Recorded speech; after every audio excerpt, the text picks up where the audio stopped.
Juru bicara DPP PPP Ahmad Baidowi menyoroti terkait dengan bertambahnya partai politik atau parpol yang tak lolos menjadi peserta pemilu 2024 menggugat Komisi Pemilihan Umum atau KPU. Seperti diketahui mengikuti Partai Rakyat Adil Makmur atau Prima, Partai Berkarya dan Partai Republik juga turut menggugat KPU ke Pengadilan Negeri Jakarta Pusat.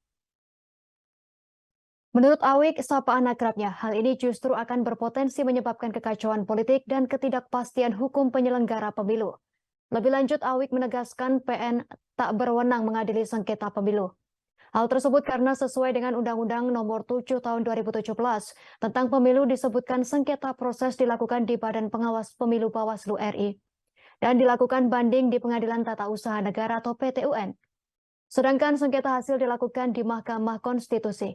Sehingga ia juga meminta KPU harus memperkuat argumentasi dan data-data regulasi kepemiluan agar tak kecolongan dalam proses persidangan di pengadilan negeri.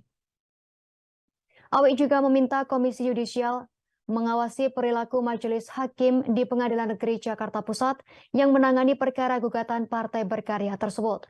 Diketahui kini sudah ada 3 parpol yang mengadukan KPU ke Pengadilan Negeri Jakarta Pusat. Prima dalam gugatannya yang kemudian dibawa ke Bawaslu berhasil dan saat ini tengah melakukan proses verifikasi. Sementara itu menyusul Partai Berkarya dan Partai Republik yang gugatannya telah diterima oleh Pengadilan Negeri Jakarta Pusat dan sedang dalam proses.